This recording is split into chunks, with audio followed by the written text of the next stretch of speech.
શાંતિ. આજે 21 એપ્રિલ 2021 બાબાના મધુર મહાવાક્યો. मीठे बच्चे, तुम अभी सत्य बाप द्वारा सच्ची बातें सुन सोजरे में आए हो, तो तुम्हारा कर्तव्य है सबको अंधियारे से निकाल सोजरे में लाना. બાબાએ કહ્યું, બાબાએ જે જ્ઞાન આપ્યું એ જ્ઞાન દ્વારા, એ સાચી વાતો દ્વારા આપણે જ્ઞાનના પ્રકાશમાં આવે છે. તો બાબા કહે છે એવી રીતે તમારું બી કર્તવ્ય છે કે જે અજ્ઞાનતાના અંધકારમાં આત્માઓ છે એવી આત્માઓને જ્ઞાનના પ્રકાશમાં લાવવી. प्रश्न: जब तुम बच्चे किसी को ज्ञान सुनाते हो तो कौन सी एक बात जरूर याद रखो. बाबाए प्रश्न कर्यो कि જ્યારે તમે કોઈને જ્ઞાન સંભળાવો છો તો એ સમયે કઈ એવી એક વાત છે કે જરૂરથી ધ્યાનમાં રાખો. તો ઉત્તર: मुख से बार बार बाबा बाबा करते रहो. बाबा કહે છે જ્યારે તમે જ્ઞાન સંભળાવો છો તો મુખથી વારંવાર બાબા બાબાએ આમ કહ્યું છે, બાબા આમ કહે છે, બાબા આમ કરે છે, બાબા આવ્યા છે, તો बार बार बाबा बाबा करते रहो. इससे अपनापन समाप्त हो जाएगा. ભગવાને કહ્યું છે, બાબાએ કહ્યું છે, અમે કરી રહ્યા છે, તો બાબા બાબા કરશો તો હું જ્ઞાન આપું છું, હું સેવા કરું છું, એ સમાપ્ત થઈ જશે. वर्षा भी याद रहेगा. बाबा कहने से सर्वव्यापी का ज्ञान पहले से ही समाप्त हो जाएगा.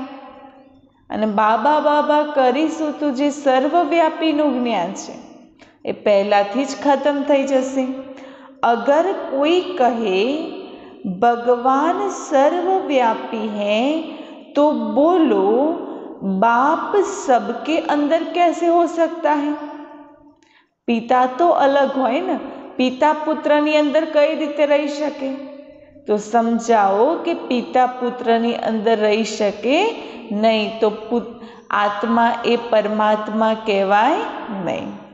गीत છે आज अंधेरे में है इंसान. તો ઇન્સાન આજ અંધિયારામાં છે, તો ભગવાન કહે છે હવે એને જ્ઞાનના પ્રકાશ દ્વારા ઉજિયારામાં લાવવાનું છે. ओम शांति. बच्चों ने क्या कहा और किसको पुकारा? हे ज्ञान सागर अथवा ज्ञान सूर्य बाबा. તો બાળકોએ કોને પુકાર્યા? તો જ્ઞાનના સાગર, જ્ઞાન સૂર્ય, परमपिता परमात्मा ने. भगवान को बाबा कहा जाता है ना. भगवान बाप है तो तुम सब बच्चे हो. भगवान पिता છે તો આપણે બધા કોણ છીએ? એમના બાળકો છીએ.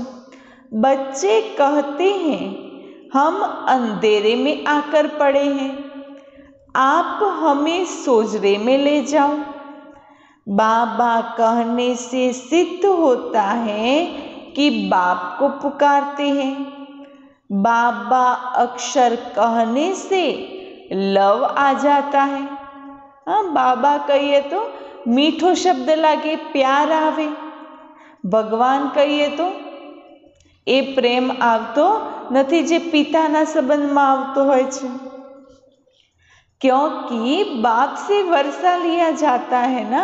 અને બાપ કહીએ તો કંઈક ને કંઈક પ્રાપ્તિ થવાની હોય તો ખુશી બી હોય, અને પ્રાપ્તિ હોય તો પ્રેમથી યાદ કરે. કારણ કે કંઈક જોઈતું હોય તો બાળક શું કરે? આગળ પાછળ ફરે કરે ને, અને પ્રેમથી મમ્મી મમ્મી કે પપ્પા પપ્પા કર્યા કરે તો આપણે બી શું કરીએ છીએ? બાળકની જેવા જ છીએ. ભગવાનને પ્રેમથી યાદ કરીશું કારણ કે વર્ષો મળવાનું છે. सिर्फ ईश्वर व प्रभु कहने से बाप के वर्षे की रचना नहीं आती है। ईश्वर, प्रभु व भगवान, परमेश्वर કંઈ બી કહો, એ સમયે ભગવાનનો વારસો યાદ નહીં આવે, બાપનો વારસો યાદ નહીં આવે। બાબા કહેશો તો વારસો યાદ આવશે। बाबा कहने से वर्षा याद आ जाता है। तुम पुकारते हो बाबा, हम अंधेरे में आकर पड़े हैं। बाप अभी फिर ज्ञान से हमारा दीपक जगाओ। हाँ, आत्माओं शू कहे छे? बाबा, अमे अंधकारमां छीए, अज्ञानताना अंधकारमां छीए, तो तमे आवीने फरीथी ज्ञाननो दीवो प्रगटाओ, क्योंकि आत्माओं का दीपक ही बुझा हुआ है। मनुष्य मरते हैं तो 12 दिन दीवा जगाते हैं ना। कोई मृत्यु पामे तो एनी पाछळ 12 दिवस सुधी दीवो प्रगटावे। एक द्रुत डालने के लिए बैठा रहता है। एक व्यक्ति ने जवाबदारी आपी होय कि ध्यान राखवानुं कि दीवो होलवाय नहीं अने एनी अंदर घी